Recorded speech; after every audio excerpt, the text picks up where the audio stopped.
Hi, my name is Van Thompson, and we're here at Wagyu Farms. We are located in Hartsville, Tennessee, right over the Cumberland River. We started out raising Wagyus approximately 12 years ago, with just wanting some beef for ourselves. And since then, the last 12 years, we've grown from 12 animals to about 300. We'll be over 350 after this calving season. So we keep everything on the farm, and our goal is to offer the healthiest and the best tasting beef that one can eat. The reason we raise Wagyu is because the options of the beef and the quality is really something extraordinary.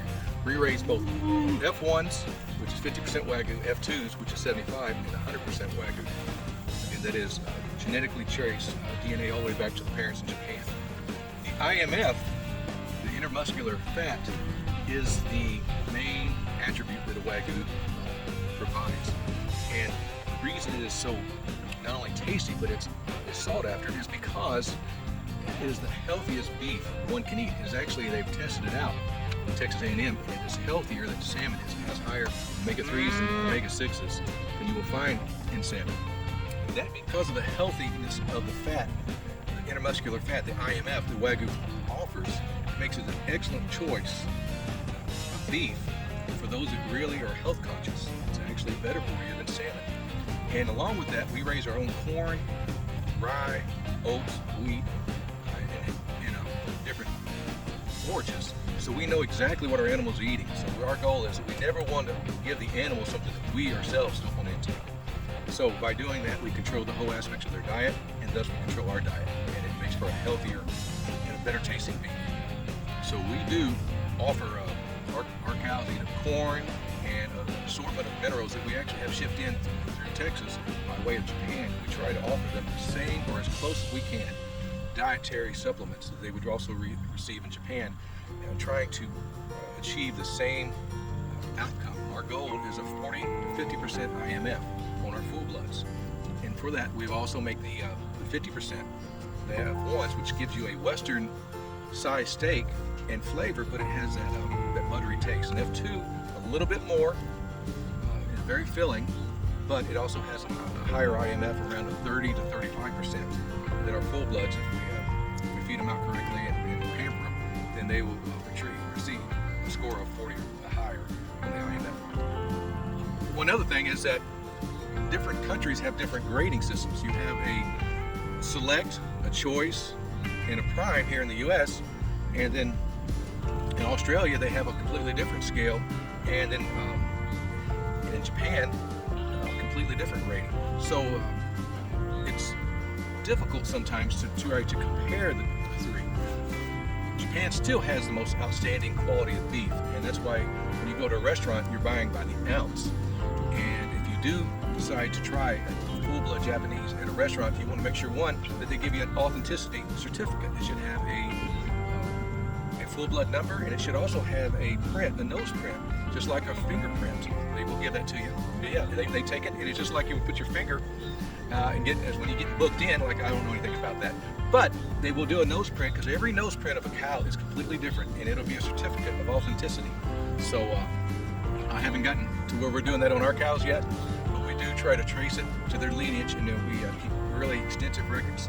So that's how we try to make sure our beef is as unison and continually gets better and better by selective breeding, by choosing only the best bulls to put on the best cows that we have, full bloods. So what we have been striving for here at Wagyu Farms, on the farm, is to set up a small country beef store that we can start selling off the farm, and then we also do farmers markets. We're also in Murfreesboro, and then we go time to time into Nashville about twice a month to one of the breweries, be it Black Abbey and brewery off of Thompson Lane in Nashville, and then we do the square in Murfreesboro. And our hopes are by midsummer is to have a store here and a walk-in freezer and cooler and sell both fresh and frozen. But with all the hay coming about and all the calving, it's just, it's a 24/7 type of job. And right now that it's drying out, we will be breaking ground and be putting in the cooler first, the freezer, and then with the store. I hope to be running up and running here in midsummer. So a day in a life here at Wagyu Farms starts early in the morning, get up around 6:30. Depends on if the sun's up bright, shining in the windows, or if it's a cloudy, rainy day. Nevertheless, we have to get up. We feed 3 different groups. We have a young group that has just been weaned, and we have to give them their growing rations. So that's about 40. And I have another 36 that are intermediate that we have over in our feed out barn over on the farm next to us. Then there I serve them up with some brewer's mesh with a special minerals and corn topping, or we top dress it with that corn and mesh on top of it. And then I have a couple that we're doing traditional Japanese that I have in a little smaller area that are being prepped for our next ones to be butchered, to be processed.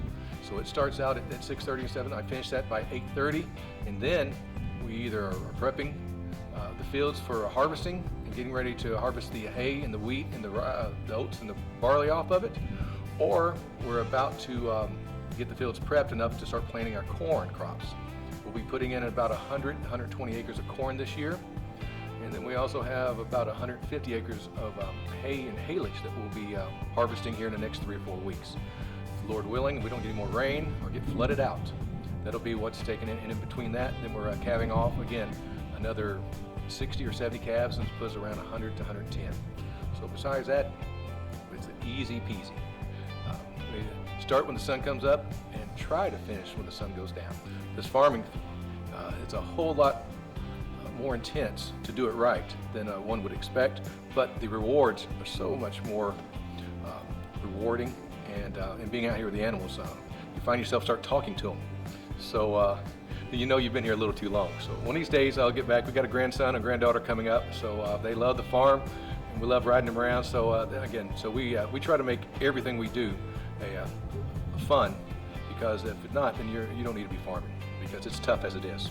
And we've met some great folks. Larry Davenport, my next door neighbor, he's been farming all his life with his family and his grandfather. And so anytime we mess up, he's there to help us. And he will never tell us we're doing it wrong. He'll just shake his head and said, it's going to take us a little longer. So I just look at him, and if I get the thumbs up, we're doing it right. If I get the head shake, we're going to redo it. So it's been a quick learning experience, and our goal is never make the same mistake twice.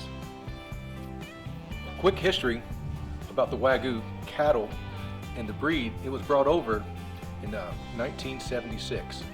They only allowed a certain amount of animals to get out of Japan before they shut it down. So I believe it was a few 190 to 233 or somewhere around there. So the genetics that started the herd here in the U.S. was a short period of time, and all the cattle, both here in the U.S. and in Australia, came from that 4 to 6 year period of genetics that Japan allowed out. Since then, they've shut it down completely, and they've even nationalized the name Kobe. So if you ever see something that says American Kobe, rest assured, first of all, it's not 100% Wagyu. It is more than likely, or definitely, it is a F1. It's half Angus and half Wagyu.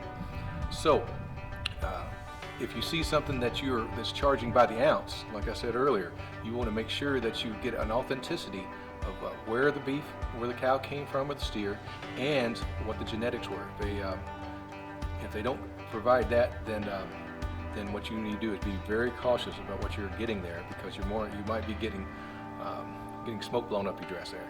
But really, you want to make sure that you're getting, the reason we genetically trace our animals back is because when the quality of the beef is what we want to be able to duplicate it. And if it's not, we want to make sure that we don't do that crossing again.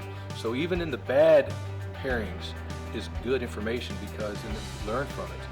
And you never want to continue. You want your beef quality to continue to get better and better.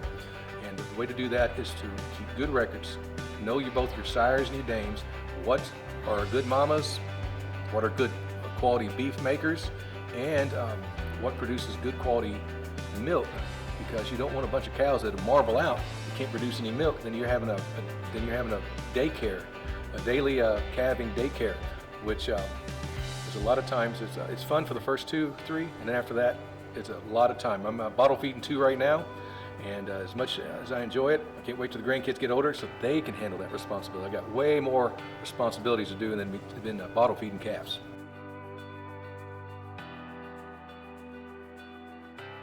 One of the reasons for buying beef locally is for the quality of it and knowing where your beef comes from. You'll know how it was raised, you'll know the foods it was fed out, and you can have assurances that you are sustaining your local fellow farmers and neighbors, which really, in this time and age, really means a lot, and it helps to sustain local and small family farms.